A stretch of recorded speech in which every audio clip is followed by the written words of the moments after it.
کونین کیا ہے خلد کا قبضہ لیے ہوئے، قبضہ لیے ہوئے۔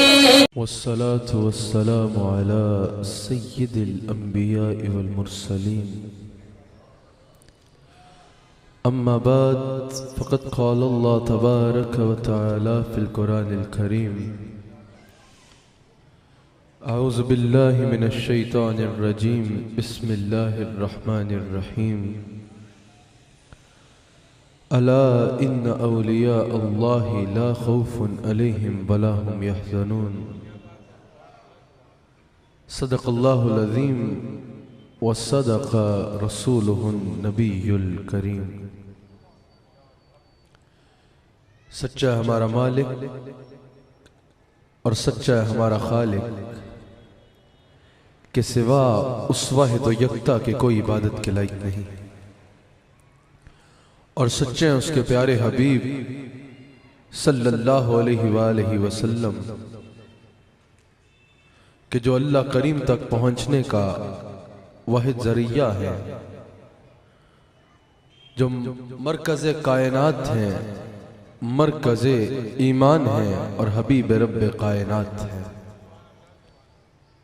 جن کے ایک شہزادے اور غلام صادق کے یوم پر حضرت خواجہ خواجگان حضرت خواجہ معین الدین چشتی اجمیری رحمت اللہ تعالی علیہ کے یوم پر میں اور آپ یہاں حاضر ہیں۔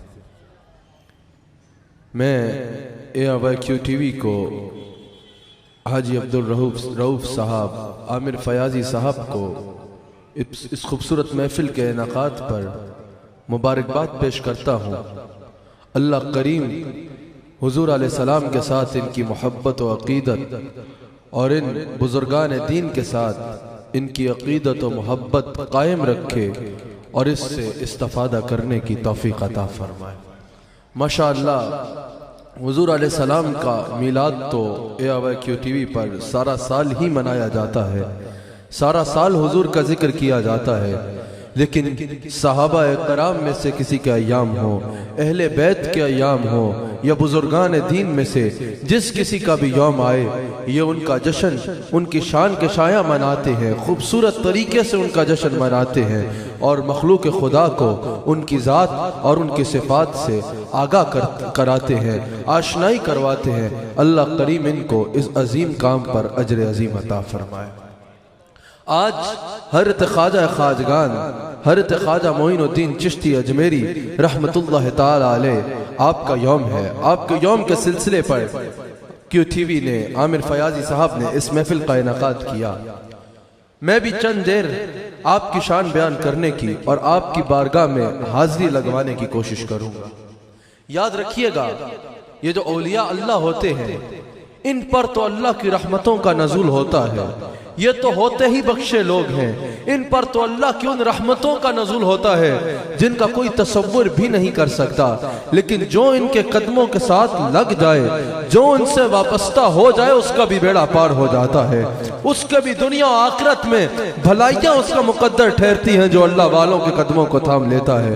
اللہ کریم قرآن کریم میں ارشاد فرماتا ہے: الا ان اولیاء اللہ لا خوف علیہم ولا هم يحزنون، بے شک یہ جو اولیاء اللہ کی جماعت ہے ان پر کوئی خوف نہیں ہے اور نہ ہی یہ غمگین ہوں گے، ان پر کوئی خوف نہیں ہے اور نہ ہی یہ غمگین ہوں گے۔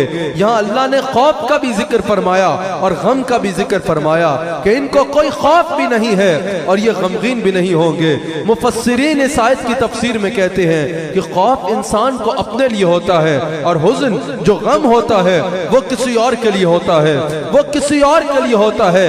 اللہ کریم نے فرمایا ان پر کوئی خوف نہیں ہے اور نہ ہی یہ غمگین ہوں گے، نہ ہی یہ غمگین ہوں گے۔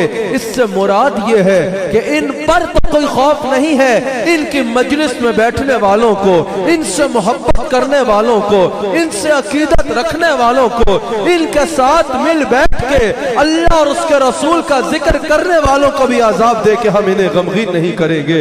ان کے ساتھ جو لگ جائے گا اس کو بھی ہم عذاب دے کے انہیں غمگین نہیں کریں گے. یعنی اولیاء اللہ کو اپنی ذات کے لیے بھی خوف نہیں ہے، اور جو ان کے ساتھ وابستہ ہو جاتا ہے اس کو بھی اللہ کریم غموں سے نجات عطا کر دیتا ہے. ہماری یہ سعادت ہے کہ ہم ایک اللہ کے کامل ولی کا یوم منا رہے ہیں، اور اپنے مرشد کریم جو ایک اللہ کے کامل ولی ہیں، حضور علیہ السلام کے غلام صادق ہیں، جنہوں نے ہم سب کے دلوں میں اللہ اور اس کے رسول کی محبت ڈالی ہے، جو حضرت سیدنا صدیق اکبر، حضرت سیدنا مجدد الفسانی رحمت اللہ تعالی علیہ کے فیضان کے قاسم ہیں. ہمارے مرشد کریم تشریف فرما ہیں، ہمارے مرشد کریم تشریف فرما ہیں. الحمدللہ آج مجددیوں کی محفل میں حضرت خواجہ غریب نواز کا ذکر ہو رہا ہے اور یوم منایا جا رہا ہے. یہ بات ثابت کر رہی ہے کہ رستے ٹھیک ہے جدا ہوں گے، لیکن سب کی منزل اور مرکز ایک ہے، وہ گنبد خضرا ہے. وہ گنبد خضرا ہے، سب کی منزل اور مرکز ایک ہے. رستے جدا ہے لیکن سب سلاسل کا مرکز اور منزل ایک ہے، گنبد خضرا ہے. اور الحمدللہ یہ بات آج کا اجتماع بتا رہا ہے کہ الحمدللہ یہ سب سلاسل کی یہی بولی ہے کہ گنبد خضرا کے سائے تلے ہم ایک ہیں، ہم ایک ہیں. الحمدللہ آج ہم حضرت خواجہ غریب نواز کا یوم منا رہے ہیں. حضور علیہ السلام ارشاد فرماتے ہیں کہ ہر وقت قیامت تک زمین پر 40 ابدال ایسے رہیں گے، اللہ کے 40 ولی اور میرے 40 غلام ایسے رہیں گے کہ جن کی وجہ سے زمین پہ اللہ کی رحمتیں نازل ہوں گی، جن کی وجہ سے زمین والے عذاب سے بچے رہیں گے، جن کے وجہ سے زمین پر اللہ کی رحمتیں اور برکتیں نازل ہوں گی، زمین پر اللہ کی رحمتیں اور برکتیں نازل ہوں گی. حضور علیہ السلام ارشاد فرماتے ہیں کہ اللہ کے کچھ بندے ایسے ہیں جن کا اللہ قریب انتخاب فرما لیتا ہے لوگوں کی حاجات کو پورا کرنے کے لیے، لوگوں کی حاجات کو پورا کرنے کے لیے. یعنی اللہ ان کو غریب نواز بنا دیتا ہے کہ غریب اپنی مشکلیں لے کے ان کے پاس جاتے ہیں، وہ اللہ کے آگے ہاتھ اٹھاتے ہیں، ان کے کہنے پر اللہ کریم ان کے ذریعے سے مخلوق کی حاجات کو پورا کر دیتا ہے. کوئی غم کا مارا ان کے پاس جائے، وہ ہاتھ اٹھائیں تو اس کے غم دور ہو جاتے ہیں. کوئی پریشان حال ان کے پاس جائے، اس کی پریشانیاں دور ہو جاتی ہیں. کوئی مشکل میں ان کے پاس جائے، اس کی مشکلات دور ہو جاتی ہیں. حضور علیہ السلام فرماتے ہیں اللہ کے کچھ بندے ایسے ہیں جن کا اللہ انتخاب فرماتا ہے مخلوق کی حاجات کو پورا کرنے کے لیے، یعنی غریب نواز بناتا ہے. انہی میں سے ایک ولی کی یوم کی خاطر ہم یہاں حاضر ہیں. حضرت خواجہ معین الدین چشتی انہی اولیاء میں سے ایک ہے کہ اگر ان کی بارگاہ میں کوئی غم کا مارا گیا اس کو غم سے نجات مل گئی، کوئی پریشان گیا اس کی پریشانیوں کو دور کر دیا، کوئی ڈوبتا گیا اس کو سہارا دے دیا. اور سب سے بڑی بات یہ ہے کہ جو بھی ان کے پاس گیا اگر اس کے سینوں میں کفر و شرک بھرا تھا، غریب نواز کی ایک نظر نے اس کو اللہ والا بنایا ہے. غریب نواز نے اس کو ایک نظر سے اللہ والا بنایا ہے، ایک نظر سے اس کو اللہ والا بنا دیا. غریب نواز کو غریب نواز کہا جاتا ہے. حضرت خواجہ معین الدین کو غریب نواز کا لقب سے یاد کیا جاتا ہے. ابھی جب سے محفل کا آغاز ہوا صفدر علی محسن صاحب بھی بار بار لفظ غریب نواز کہہ رہے تھے، آپ کو یہ لقب بیان کر رہے تھے. سارے ثنا خان احباب غریب نواز کہہ کے آپ کو پکار رہے تھے، آپ کی بارگاہ میں ہدیہ منقبت پیش کر رہے تھے اور استغاثے کر رہے تھے. یقیناً حاضرین میں اور ناظرین میں کچھ احباب ایسے ہوں گے کہ جن کے ذہن میں آ رہا ہو کہ یہ انہیں غریب نواز کیوں کہا جاتا ہے، غریب نواز کیوں کہا جاتا ہے. آؤ ذرا سنو ان کو غریب نواز کیوں کہا جاتا ہے اور یہ کیسے غریب نواز ہے. حضرت خواجہ معین الدین کے شیخ ہیں حضرت خواجہ عثمان ہارونی اور ان کے شیخ ہیں حضرت خواجہ شریف رحمت اللہ علیہ. ایک دفعہ حضرت خواجہ شریف نے حضرت خواجہ عثمان ہارونی سے کہا کہ اے عثمان، فلاں دن عصر سے لے کر مغرب تک مجھ پہ ایک ایسی کیفیت ہوگی، میری روحانیت کی ایسی منزل ہوگی کہ اس حالت میں مجھے جس نے دیکھا اس پہ آتش دوزخ حرام. اس حالت میں جس نے مجھے دیکھ لیا وہ جنتی ہے، اس پر اللہ رحم فرمائے گا، اس کو جہنم سے نجات دے دے گا اور وہ جنت میں جائے گا. لیکن عثمان، اگر تم نے کسی کو بتایا تو جس نے مجھے دیکھا تمہارے بتانے پہ وہ تو جنت میں چلا جائے گا، لیکن تمہیں جہنم میں جانا پڑے گا، لیکن تمہیں جہنم میں جانا پڑے گا۔ تمہارے ساتھ اس کا برعکس ہو جائے گا، تمہارے ساتھ اس کا الٹ ہو جائے گا۔ اگر تم نے کسی کو بتایا تو وہ جس کو تم نے بتایا وہ تو جنت میں چلا جائے گا، لیکن عثمان تمہارے ساتھ اس کا الٹ ہوگا، تمہیں جہنم میں جانا پڑے گا، تمہارے ساتھ اس کا الٹ ہو جائے گا۔ حضرت خواجہ عثمان ہارونی نے کہا حضرت خواجہ شریف سے، حضور میں کسی کو نہیں بتاؤں گا، لیکن مجھے صرف اتنی اجازت دے دیجئے کہ میں اپنے مرید معین الدین کو بتا دوں۔ حضرت خواجہ شریف نے کہا ٹھیک ہے، معین الدین کو بتانے کی اجازت ہے، لیکن معین الدین کو بھی یہ بتا دینا کہ اگر اس نے یہ آگے کسی کو بتایا تو اس کے ساتھ الٹ ہو جائے گا، وہ تو جنت میں چلا جائے گا، لیکن کیونکہ اس نے بتایا ہے اس کو جہنم میں جانا پڑے گا۔ حضرت خواجہ عثمان ہارونی نے حضرت خواجہ معین الدین کو بتایا کہ میرے دادا مرشد، تمہارے دادا مرشد، میرے مرشد حضرت خواجہ شریف پہ فلاں دن عصر سے مغرب وہ کیفیت آنی ہے کہ اس کیفیت میں ان کو جس نے دیکھا اس پہ آتش دوزخ حرام ہے، لیکن معین الدین کسی کو بتانا نہیں، کیونکہ اگر تم نے کسی کو بتایا تو تمہارے ساتھ اس کا الٹ ہو جائے گا۔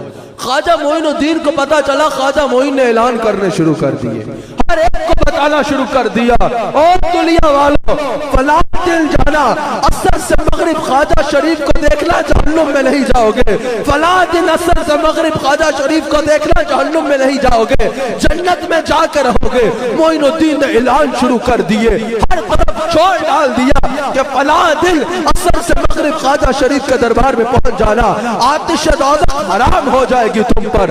جب اس دن عصر کے بعد حضرت خواجہ شریف باہر تشریف لائے تو دیکھا کہ آگے ایک مخلوق کا سمندر ہے جو ان کے دیدار کے لیے حاضر ہوا ہے۔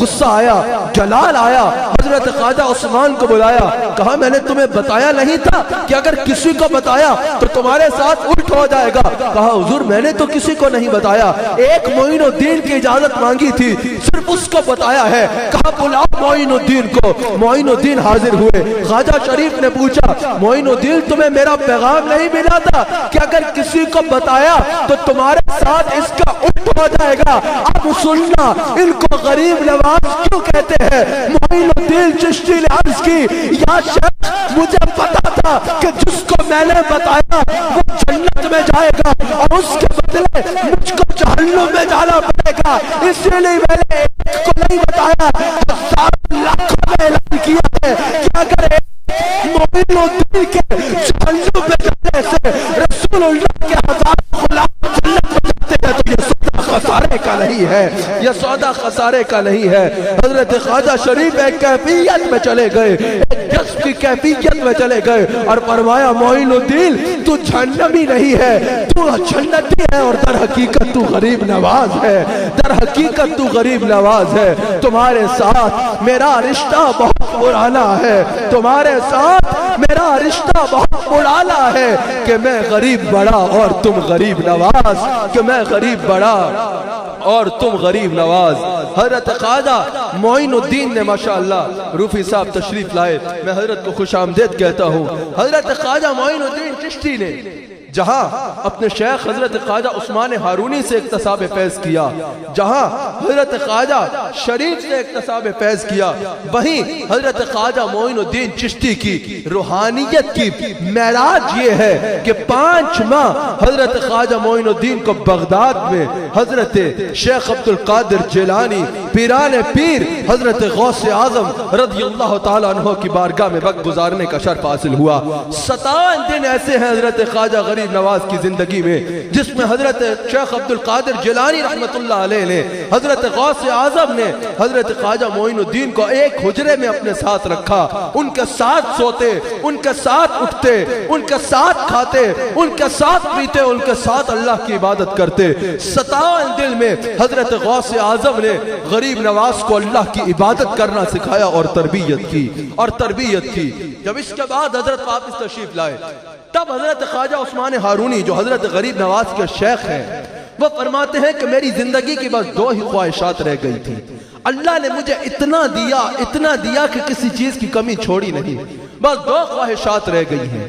ایک خواہش یہ کہ میں اپنی زندگی میں معین الدین کا روحانیت میں عروج دیکھ کے مروں، اور دوسری خواہش یہ کہ مجھے مدفن کے لیے سرکار کا شہر ملے، مدفن کے لیے بھی ان کو سرکار کا شہر ملا، اور ان کی یہ خواہش کہ میں اپنی زندگی میں معین الدین کا روحانیت میں عروج دیکھوں، یہ اس انداز میں پوری ہوئی۔ ایک دفعہ حضرت خواجہ عثمان ہارونی بیٹھے ہیں، ایک کیفیت میں ہیں، یہی دعا مانگ رہے ہیں کہ میں معین الدین کا اپنی زندگی میں روحانیت میں عروج دیکھوں۔ حضرت معین الدین کو بلاتے ہیں، ایک جج کی کیفیت میں ان پر نظر ڈالتے ہیں اور کہتے ہیں معین الدین ذرا آسمان پہ دیکھو اور بتاؤ کیا نظر آ رہا ہے۔ معین الدین آسمان کی جانب نظر کو اٹھاتے ہیں اور کہتے ہیں حضور 7 آسمانوں کو چوم کے میری نظر عرش معلیٰ کو دیکھ رہی ہے، میری نظر سدرۃ المنتہا کو دیکھ رہی ہے، میری نظر کے سامنے ہے لوح محفوظ، میری نظر کے سامنے لوح محفوظ بھی ہے، میری نظر کے سامنے سدرۃ المنتہا بھی ہے۔ حضرت خواجہ عثمان نے فرمایا معین الدین زمین کی طرف دیکھو اور بتاؤ کیا نظر آ رہا ہے۔ معین الدین نے زمین کو دیکھا، کہا حضور پہلی زمین سے لے کر معین الدین کی آنکھ سے کچھ چھپا نہیں ہے، سب کچھ نظر آ رہا ہے، سب کچھ نظر آ رہا ہے۔ یہ اولیاء کی جو نظر ہوتی ہے نا، اس سے کچھ چھپا نہیں ہوتا، اس سے کچھ چھپا نہیں ہوتا۔ جب تم ایک اللہ والے کے سامنے آتے ہو، اسی لیے کہا جاتا ہے عالم کے سامنے بیٹھو تو زبان سنبھال کے بیٹھو، اس کو زبان پہ گرفت ہوتی ہے، اور اگر اللہ والے کے سامنے بیٹھو تو دل سنبھال کے بیٹھا کرو، وہ تمہارے دلوں کے حال کو بھی جانتا ہے۔ اللہ والوں کی نظر ایسی ہوتی ہے۔ آسمان کی طرف دیکھا خواجہ معین الدین نے، کہا مجھے سدرۃ المنتہا نظر آ رہا ہے۔ زمین کی طرف دیکھا، کہا مجھے تخت الثری نظر آ رہا ہے۔ جب حضرت خواجہ معین الدین کو حضرت خواجہ عثمان ہارونی نے اس انداز میں تیار کر دیا کہ آسمان پہ دیکھتے تو سدرۃ المنتہا کے نظارے کرتے، زمین پہ دیکھتے تو تخت الثری تک نظر جاتی، حضرت خواجہ عثمان ہارونی حضرت معین الدین کو لے کے مدینہ منورہ کے لیے روانہ ہوئے، حضور کی بارگاہ میں پیش کرنے کے لیے روانہ ہوئے، مدینہ منورہ کے لیے روانہ ہوئے۔ پہلے مکہ مکرمہ رکے، طواف کیا، مقام ابراہیم پہ پہنچے، اللہ کریم کی بارگاہ میں عرض کی کہ یا اللہ میں نے معین الدین کو تیرے دین کی خاطر تیار کر دیا ہے، اس کو اپنی بارگاہ میں قبول فرما لے۔ غیب سے آواز آتی ہے اے عثمان ہارونی ہم نے معین الدین کو اپنے دین کی خاطر قبول کر لیا۔ اور پھر معین الدین کو ارشاد ہوتا ہے اے معین الدین مانگو کیا مانگتے ہو، جو مانگو گے تمہیں عطا فرمائیں گے۔ حضرت خواجہ غریب نواز نے ہاتھ اٹھائے اور عرض کی کہ یا اللہ جو مجھ سے محبت کرے گا، جو مجھ سے عقیدت رکھے گا، اس انداز میں کہ جس کو میں دعوت اسلام دوں گا وہ قبول کرے گا، جو میرے کہنے پر تیرے حبیب علیہ السلام کی اتباع کرے گا، تو مجھ سے وعدہ فرما کہ تو اس کی بخشش فرمائے گا۔ غیب سے آواز آتی ہے اے معین الدین ہم نے تیری دعا کو قبول فرمایا ہے۔ خواجہ معین الدین اس کو بیان فرماتے ہیں۔ پھر جب خواجہ معین الدین مدینہ منورہ کی طرف روانہ ہوئے حضرت خواجہ عثمان ہارونی کے ساتھ، ہمیں بعض روایات میں ایسے بھی ملتا ہے کہ حضرت خواجہ معین اور خواجہ عثمان قطار میں لگے تھے، حضور کے روضہ اقدس سے آواز آتی ہے کہ معین الدین آیا ہے، اس کو میری بارگاہ میں پیش کیا جائے۔ حضرت خواجہ معین حضور کی بارگاہ میں حاضر ہوتے ہیں، حضرت خواجہ عثمان ساتھ ہیں، حضرت خواجہ عثمان ہارونی کہتے ہیں معین الدین اس انداز میں ادب سے حضور کی بارگاہ میں سلام عرض کرو۔ معین الدین حضور کی بارگاہ میں سلام عرض کرتے ہیں، جواب آتا ہے، قبر انور سے آواز آتی ہے وعلیکم السلام یا قطب المشائخ، اے مشائخ کا سرتاج ہم تجھے بھی سلامتی عطا کرتے ہیں، ہم تجھے بھی سلامتی عطا کرتے ہیں۔ اور پھر حضرت خواجہ معین فرماتے ہیں میں سن رہا تھا، حضرت خواجہ عثمان سن رہے تھے کہ حضور کی قبر انور سے آواز آتی ہے اے معین الدین ہم تجھے اپنے دین کا معین بناتے ہیں، جا ہند میں اجمیر میں فلاں مقام پہ بیٹھ کے ہمارے دین کی خدمت کر، ہمارے دین کی خدمت کر۔ خواجہ غریب نواز اجمیر آتے ہیں، جب وہاں سے نکلے تو خواجہ عثمان ہارونی اس کے بعد کہا کرتے تھے کہ ہر مرید کو اپنے پیر پہ ناز ہوتا ہے، لیکن معین الدین میرا ایسا مرید ہے کہ مجھے اس کا شیخ ہونے پہ ناز ہے، مجھے اس کا شیخ ہونے پہ فخر ہے، کیونکہ میں نے دیکھا ہے کہ اللہ کی بارگاہ کا بھی مقبول ہے اور مصطفیٰ کی بارگاہ سے سند یافتہ ہے، مصطفیٰ کی بارگاہ سے سند یافتہ ہے۔ جب حضرت خواجہ معین الدین چشتی اجمیری رحمت اللہ تعالی علیہ جب آپ اجمیر آئے، کیونکہ حضور کے بٹھائے بیٹھے تھے، حضور نے آپ کو فرمایا تھا کہ میں نے تمہیں اپنے دین کا معین بنانا ہے، تو برکت تو ہونی تھی۔ برکت ایسی تھی کہ روزانہ ہزاروں کی تعداد میں لوگ آتے اور آپ کے ہاتھ پہ اسلام قبول کیا کرتے، لاکھوں کی تعداد میں لوگ آتے اور آپ کی بارگاہ میں حاضر ہو کے اسلام قبول کیا کرتے۔ جب یہ بات پھیلی، ادھر کے راجوں کو پتا چلا، جو اجمیر کے راجہ تھے، اور اجمیر کے جو راجہ تھا اس کو پتا چلا، اور جو ہندوؤں کا سردار تھے وہاں ان کو پتا چلا کہ یوں ایک بزرگ آئے ہیں، وہ ایک اسلام کی خدمت کر رہے ہیں، اسلام کی دعوت دے رہے ہیں، اور یوں لگ رہا ہے جیسے سارا ہند ہی ان کے ہاتھ میں اسلام قبول کیا جا رہا ہے۔ ہمیں روایات ملتا ہے کہ 95 لاکھ لوگوں نے آپ کے ہاتھ پر اسلام قبول کیا۔ جو ان کے پاس جا رہا ہے وہ اسلام قبول کرتا جا رہا ہے، ان کے نبی کا کلمہ پڑھتا جا رہا ہے۔ تو انہوں نے پیغام بھیجا حضرت خواجہ معین الدین کو کہ یہاں سے اٹھ جاؤ اور اس دین کی تبلیغ، اسلام کی تبلیغ کرنا بند کر دو، دعوت اسلام دینا بند کر دو، ورنہ ہم تمہیں چھوڑیں گے نہیں۔ خواجہ معین الدین نے کہا نہ میں اٹھوں گا، نہ میں یہ دعوت کا سلسلہ بند کروں گا۔ اٹھوں گا اس لیے نہیں کیونکہ خود نہیں بیٹھا، کسی کا بٹھایا بیٹھا ہو، اور یہ دعوت کا سلسلہ اس لیے بند نہیں کروں گا کیونکہ میرے آقا نے اس کا حکم فرمایا ہے۔ انہوں نے کہا پھر بتا رہے ہیں تمہیں چھوڑیں گے نہیں، یہاں سے اٹھ جاؤ۔ خواجہ معین نے کہا جو کر سکتے ہو کر لو، میں یہاں سے نہیں اٹھتا، میں یہ سلسلہ بند نہیں کروں گا۔ انہوں نے کیا کیا؟ ایک ہاتھی، مست ہاتھی کو بھیجا جو جنگوں کے لیے استعمال ہوتا ہے، جو جنگوں کے لیے استعمال ہوتا ہے، جنگ کے لیے استعمال ہوتا تھا، سب کچھ تباہ کر دیتا تھا، اس کو بھیجا خواجہ معین پہ حملہ کرنے کے لیے۔ خواجہ معین نے زمین سے مٹی اٹھائی، یہ آپ کی سیرت کی کتب میں واقعہ لکھا ہے، زمین سے مٹی اٹھائی اور اس ہاتھی کی طرف پھینکی، وہ ہاتھی پتھر میں تبدیل ہو جاتا ہے۔ یہ واقعہ دیکھ کے ہزاروں لوگ اسلام قبول کر لیتے ہیں، ہزاروں لوگ اسلام قبول کر لیتے ہیں۔ پھر انہوں نے ہزاروں ہندوؤں کا لشکر تیار کیا، ہزاروں ہندوؤں کا ایک لشکر تیار کیا کہ یہ سارا لشکر مل کے جائے گا اور معین الدین پہ حملہ کرے گا، معین الدین کو حملہ کرے گا، اس کو شہید کرے گا اور اس کے چاہنے والوں کو بھی شہید کرے گا، اس کے اوپر حملہ کرے گا۔ ہزاروں ہندوؤں کا لشکر روانہ ہوتا ہے۔ خواجہ غریب نواز اپنے مصلی پہ عبادت کر رہے ہیں، مصلی پہ ہیں، عبادت کر رہے ہیں، آپ کے مرید آپ کے پاس آتے ہیں، حضور باہر ہزاروں لوگ آ رہے ہیں، آپ پہ حملہ کرنے کی نیت سے ہزاروں لوگوں کا لشکر آ رہا ہے۔ خواجہ معین نے فرمایا پریشان کیوں ہوتے ہو؟ ہم خود نہیں بیٹھے، کسی کے بٹھائے بیٹھے ہیں، ہزاروں لوگوں کا لشکر کیا ہے، ساری دنیا مل کے بھی اٹھانا چاہے ہمیں یہاں سے نہیں اٹھا سکتی۔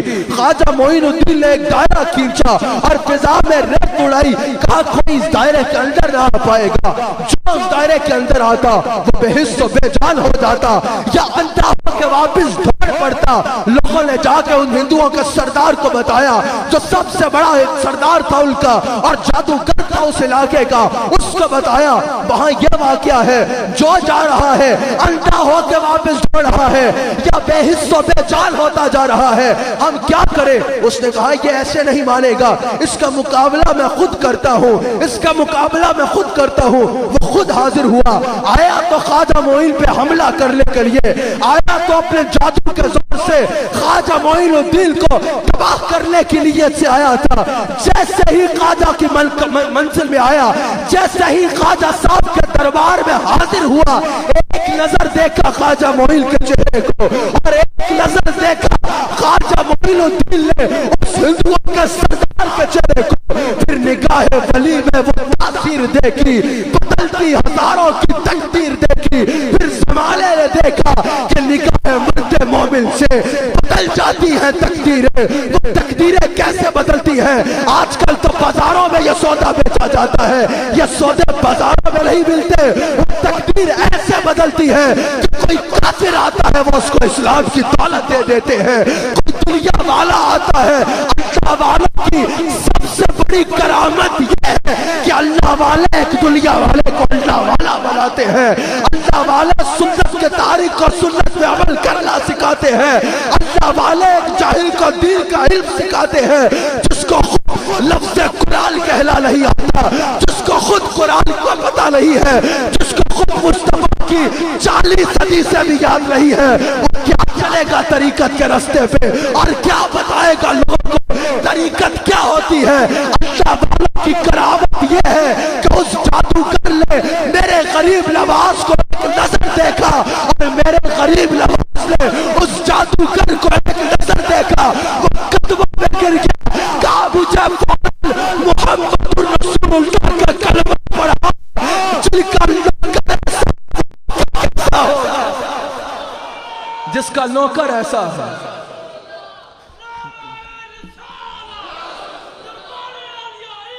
جس کا نوکر ایسا ہے، جس کا نوکر ایسا ہے، اس کا آقا کیسا ہوگا۔ یہ کرامت ہے اللہ والوں کی کہ اللہ والے لوگوں کو اللہ سے ملاتے ہیں، اللہ سے ملاتے ہیں۔ باقی سب اللہ والوں کی برکات ہیں، برکات ہیں۔ اللہ والوں کی پہچان یہ ہے کہ اللہ والے مخلوق کے دلوں میں اللہ کی محبت ڈالتے ہیں، اللہ کی محبت ڈالتے ہیں، اللہ کی محبت لوگوں کے دلوں میں ڈالتے ہیں۔ اور جس کو دین کا علم نہ ہو، جو دین نہ جانتا ہو، جو شریعت کے بنیادی مسائل بھی نہ جانتا ہو، یاد رکھیے گا وہ جادوگر ضرور ہو سکتا ہے، وہ اللہ والا نہیں ہو سکتا، وہ اللہ والا نہیں ہو سکتا۔ خواجہ معین نے ایک نظر ڈالی، کوشش کیا کرو ان اللہ والوں کی نظر میں رہا کرو۔ ایک ہوتا ہے نظر کا پڑنا اور ایک ہوتا ہے نظر کا لگنا۔ کسی بد نظرے کی نظر لگ جائے نا تو دنیا و آخرت تباہ ہو جاتی ہے، اور اگر اللہ والے کی نظر پڑ جائے نا دنیا بھی اچھی ہوتی ہے اور آخرت میں بھی بارے نیارے ہوتے ہیں۔ دعا کیا کرو کہ کسی اللہ والے کی نظر میں آ جاؤ، کسی اللہ والے کی نظر میں آ جاؤ۔ پھر کیا ہوا اب سنیے گا، جو چال وہ خواجہ معین الدین کے خلاف کھیلتے تھے وہی ان کی چال الٹی ہو کے انہی پہ پڑ جاتی تھی، اس کے ذریعے سے ہزاروں لوگ اسلام قبول کرتے تھے۔ انہوں نے خواجہ معین کو پیغام بھیجا کہ آج کے بعد آپ ہمارے تالاب سے پانی نہیں پیئیں گے۔ ان کی یہ چال تھی، ان کی یہ چال تھی کہ خواجہ معین تو پیاسے تڑپیں گے، سارے مرید بیچارے جو ہیں وہ پیاس میں جب تڑپیں گے، پیاس میں جب شدت ستائے گی، بھوک اور پیاس کی شدت سے پریشان ہو کے وہ معین الدین کو چھوڑ کے بھاگ جائیں گے۔ ان کو نہیں پتا یہاں سروں کا سودا نہیں، یہاں دلوں کا سودا کیا جاتا ہے۔ حضرت خواجہ معین الدین چشتی کے پاس جب یہ پیغام آیا کہ آج کے بعد آپ نے ہمارے کسی تالاب سے پانی نہیں پینا، حضرت خواجہ معین الدین نے فرمایا ٹھیک ہے نہیں پیئیں گے، بس آخری جام بھرنے کی اجازت دے دو۔ انہوں نے کہا ٹھیک ہے آخری جام بھر لو۔ آخری جام کیا بھرا؟ خواجہ معین الدین نے اپنے مرید کو بھیجا، جاؤ آخری جام بھرو اور یہ وظیفہ پڑھنا۔ جام پانی میں گیا، جام پانی میں گیا، سارا تالاب سمٹ کے اسے ایک پیالے میں آ گیا، سارا تالاب سمٹ کے ایک پیالے میں آ گیا، سارے تالاب کا پانی خشک ہو گیا۔ خواجہ معین الدین کے پاس وہ لوگ آئے، حضرت رحم کریں، حضرت ایک تالاب ہے اجمیر کے، سارا پانی جو ہے وہ خشک ہو گیا ہے، رحم کریں ہمارا یہ پانی واپس عطا فرمائیں۔ خواجہ معین الدین نے وہ پانی کا حکم فرمایا کہ جاؤ اس پیالے کو اس تالاب میں الٹ دو۔ وہ ایک پیالے کا تالاب میں الٹنا تھا کہ تالاب پانی سے بھر جاتا ہے۔ یہ چال انہوں نے کھیلی کہ لوگ خواجہ معین کو چھوڑ کے بھاگیں گے، یہ چال بھی ان کے سر پہ ہی پڑی۔ یہ واقعہ دیکھ کے بھی اور ہزاروں لوگوں نے اسلام قبول کر لیا۔ پھر جب شور ہوا تو جو اس وقت کا سب سے بڑا جادوگر تھا، اس وقت جس کے جادو کا دنیا میں ڈنکے بجتے تھے، ہندوؤں کا سردار تھا اور جادوگر تھا، جے پال اس کا نام تھا، جے پال اس کا نام تھا، اس کو خبر ملی، اس نے کہا میں مقابلہ کرتا ہوں، اور اس نے کہا دیکھنا معین الدین میرے آگے ایک لمحہ بھی نہ ٹک پائیں گے۔ وہ اجمیر آیا، خواجہ معین الدین کے پاس آیا، خواجہ معین الدین سے کہتا ہے کہ میرا مقابلہ کرو اپنے جادو کے منتر کے ساتھ۔ یہ اس وقت کے ہندوؤں کا اور جادوگروں کا سب سے بڑا رہنما تھا، سب سے بڑا سردار تھا۔ اس نے کہا مجھ سے مقابلہ کرو اپنے جادو کے منتر کے ساتھ۔ وہ سمجھ رہا تھا یہ جادو ہے، اس نے کہا مجھ سے مقابلہ کرو۔ حضرت خواجہ معین نے کہا میرا یہ معیار نہیں ہے کہ میں تیرے سے مقابلہ کروں۔ اس نے فضا میں اڑنا شروع کر دیا اور کہا کہ اب میں ایسی چیزیں برساؤں گا تم پہ جو تم سب کو تباہ کر دیں گی۔ یہ اس کے جادو کے زور پہ تھا۔ خواجہ معین نے کہا ارے تو کیا کرے گا، تیرے مقابلے کے لیے تو میری جوتیاں کافی ہے۔ خواجہ معین نے اشارہ کیا، خواجہ معین کی جوتیاں نے اس کے مقابلے پہ اڑنا شروع کر دیا، نہ صرف اڑنا شروع کر دیا، اس کے سر پہ بجنا شروع کر دیا۔ وہ زمین پہ گرتا ہے، خواجہ معین کے قدم تھامتا ہے اور کہتا ہے مجھے کلمہ پڑھاؤ اپنے نبی کا۔ وہ مسلمان ہوتا ہے، خواجہ معین سے کہتا ہے لیکن مسلمان تو ہو گیا ہوں، اب میری ایک عرض ہے جس کو قبول کرو، جس کو قبول کرو۔ خواجہ معین نے فرمایا مانگ کیا مانگتا ہے؟ اس نے کہا مجھے ایک لمحے میں روحانیت کی ان منازل کا مشاہدہ کرا دو، روحانیت کی وہ منازل طے کرا دو۔ سینکڑوں سال جس کے لیے سجدے کرنے پڑتے ہیں، ساری زندگی جس کے لیے رونا پڑتا ہے، سجدے کرنے پڑتے ہیں، ایک لمحے میں مجھے وہ ساری منازل طے کرو۔ خواجہ معین نے کہا آنکھوں کو بند کرو، وہ آنکھوں کو بند کرتا ہے، لوگوں کی نگاہوں سے اوجھل ہو جاتا ہے، کچھ لمحوں کے بعد وہ لوگوں کی نظر کے سامنے واپس آتا ہے۔ لوگوں نے پوچھا تم نے کیا دیکھا؟ اس نے کہا میں نے دیکھا آگے آگے معین الدین ہے، پیچھے پیچھے میں ہوں، اور ہم آسمانوں پر ہیں، روحانیت کے دراجات طے کرتے جا رہے ہیں۔ جس جگہ پہ جاتے ہیں فرشتے آوازیں دیتے ہیں رستوں کو چھوڑو، رسول اللہ کے دین کا معین آ رہا ہے، رسول اللہ کے دین کا معین آ رہا ہے۔ ساری منازل طے کرنے کے بعد ایک آخری منزل ایسی تھی جس پہ خواجہ معین جاتے ہیں اور مجھے فرماتے ہیں یہ تیری حد ہے، اگر یہاں سے آگے گیا تو مر جائے گا، اس منزل کی تاب نہ لا پائے گا، مر جائے گا، اس منزل کی تاب نہ لا پائے گا۔ یہ واقعہ دیکھ کر اور ہزاروں لوگوں نے اسلام قبول کیا۔ شام سے ایک مرتبہ حضرت خواجہ معین الدین کے پاس 7 آتش پرست آئے جو آگ کی پوجا کیا کرتے تھے۔ خواجہ معین الدین نے ان سے پوچھا کہ تم آگ کی پوجا کیوں کرتے ہو؟ اللہ کے ہوتے، خالق کے ہوتے تم آگ کو کیوں پوجتے ہو؟ انہوں نے کہا کہ ہم آگ کی پوجا اس لیے کرتے ہیں کہ آج اگر ہم اس سے سلام دعا اچھی رکھیں گے، اس کی عبادت کرتے رہیں گے، اس کو سجدے کرتے رہیں گے، تو قیامت کے دن یہ ہمیں نہیں جلائے گی۔ جہنم کی آگ قیامت کے دن ہمارا لحاظ کرے گی، ہمیں نہیں جلائے گی۔ حضرت خواجہ معین الدین نے فرمایا کیا باتیں کرتے ہو، یہ تو میرے اللہ کے حکم کا تابع ہے، نہ کسی کو بچا سکتی ہے نہ کسی کو جلا سکتی ہے، یہ تو اللہ کے حکم کا تابع ہے۔ حضرت خواجہ معین الدین چشتی نے فرمایا کہ یہ تو میری جوتی کو بھی نہیں جلا سکتی، میری جوتی کو بھی نہیں جلا سکتی۔ حضرت خواجہ معین الدین چشتی اجمیری نے اپنی جوتی کو اٹھا کے آگ میں ڈالا، وہ جوتی پہ کوئی اثر نہ ہوا، آگ نہ جلا پائی، ان لوگوں نے اسلام قبول کیا۔ یہ واقعہ آپ کی سیرت کی کتب میں موجود ہے، لیکن میں یہ سوال کرنا چاہتا ہوں اگر کسی جوتی کو خواجہ معین الدین سے نسبت ہو جائے تو اس کو آگ نہیں جلاتی، اگر کوئی انسان ان سے محبت رکھے گا تو اس کو آگ کیسے جلا سکتی ہے؟ بس اپنی گفتگو کو سمیٹ رہا ہوں۔ آپ ایک مرتبہ سمرقند تشریف لے کے گئے، ابو لیث سمرقندی کے گھر کے قریب جو جامع مسجد تھی اس میں آپ نے نماز پڑھائی۔ جب آپ نے نماز پڑھا لی تو لوگ آپ کے پاس آئے، کہا حضرت جس سمت پہ آپ نے نماز پڑھی ہے یہ سمت کعبہ نہیں ہے، جس سمت پہ آپ نے نماز ادا کی ہے یہ سمت کعبہ نہیں ہے۔ آپ نے فرمایا یہی سمت کعبہ ہے، یہی سمت کعبہ ہے۔ لوگوں نے کہا نہیں یہ سمت کعبہ نہیں ہے۔ آپ نے فرمایا میں بتا رہا ہوں نا یہی سمت کعبہ ہے۔ جب لوگوں نے کچھ نے ماننے سے انکار کیا تو جو ان کا خطیب تھا، جو بات کر رہا تھا، حضرت خواجہ معین الدین نے اس کے سر پہ ہاتھ رکھا۔ وہ کہتا ہے میری نظر سے سارے پردے ہٹ گئے، میں نے سمرقند میں کھڑے ہو کے اس سمت پہ کعبۃ اللہ کی زیارت کر لی جس سمت پہ خواجہ معین الدین نے نماز ادا کی تھی، جس سمت پہ خواجہ معین الدین نے نماز ادا کی تھی۔ حضرت قطب الدین بختیار کاکی رحمت اللہ تعالی علیہ یہ حضرت خواجہ معین الدین کے مرید تھے۔ آپ ایک مرتبہ ایک رستے سے گزر رہے تھے، آپ کا شورا تھا علاقے میں، لاکھوں لوگ آپ سے اکتساب فیض کیا کرتے، اور اس دور کا جو بادشاہ تھا وہ بھی آپ کا مرید تھا، آپ کا عقیدت مند تھا، بادشاہ بھی ساتھ تھا، ڈھیروں لوگ ساتھ تھے۔ ایک عورت سامنے آ گئی، ایک پروپیگنڈا ہوا، ایک عورت سامنے آئی اور اس نے کہا تم بڑا ولی سمجھتے ہو اس کو، اس میرے پیٹ میں جو بچہ ہے وہ بختیار کاکی کا ہے، میرے پیٹ میں جو بچہ ہے وہ بختیار کاکی کا ہے۔ اس نے یہ الزام لگایا، لوگوں نے فوراً باتیں شروع کر دی۔ لوگوں کی یہ پرانی عادت ہے، اللہ والوں کے بارے میں جو افواہ سنے بغیر تحقیق کے اس پہ تبصرے شروع کر دیتے ہیں۔ لوگوں نے تبصرے شروع کر دیے، لوگوں نے باتیں شروع کر دی، دیکھو ہم کیا سمجھتے تھے یہ کیا نکلے۔ بختیار کاکی نے وہاں کھڑے ہو کے کہا یا خواجہ معین الدین، یا معین الدین میری مدد کو پہنچو۔ حضرت معین الدین سامنے تشریف لاتے ہیں، فرماتے ہیں کیا ہوا، کیا پریشانی ہے؟ کہا حضور یہ عورت مجھ پہ بہتان لگا رہی ہے۔ حضرت خواجہ معین نے فرمایا یہ کیا مسئلہ ہے، اکٹھا کر لو سب کو اور اس عورت کے پیٹ میں جو بچہ ہے اس کو مخاطب کرو اور کس کا بچہ ہے؟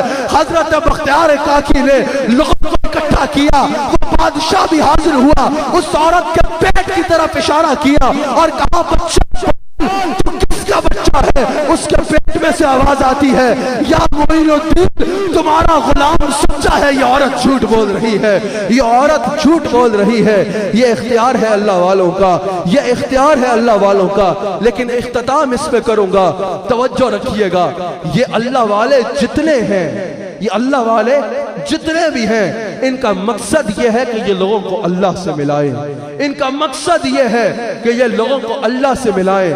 کوئی بدعات کے قائل نہیں ہے، کسی نئی رسم کے موجد نہیں ہے، کسی نئی رسوم کے قائل نہیں ہے، کسی ایسی رسم کے قائل نہیں ہے جس کا شریعت سے ٹاکرا ہوتا ہو۔ یہ وہی رسوم، انہی رسوم کا قرائش کرنے کے لیے آئے ہیں جو مدینہ منورہ میں چلتی تھی۔ ان اولیاء اللہ کا مقصد اسی رسم اور اسی خطوط پر لوگوں کی تربیت کر رہا ہے جس خطوط پر حضور علیہ السلام نے مدینہ منورہ میں تربیت فرمائی۔ اور جب اللہ والوں کی بارگاہ میں جاؤ، جب غریب نواز کی بارگاہ میں جاؤ، جب ان اولیاء کی بارگاہ میں جاؤ تو ان اولیاء کا وسیلہ پیش کرنا ہے، لیکن دعا فقط اللہ سے مانگنی ہے، دعا فقط اللہ سے مانگنی ہے، دعا اللہ سے مانگنی ہے، وسیلہ ان کا پیش کرنا ہے، وسیلہ ان کا پیش کرنا ہے، دعا اللہ سے مانگنی ہے۔ ان کی بارگاہ میں جا کے عرض کرنا ہے یا اللہ ان کے وسیلے سے ہم پہ کرم فرما دے، ان کے صدقے سے ہم پہ کرم فرما دے، یا ان سے عرض کرنی ہے یا حضرت کرم فرمائیں،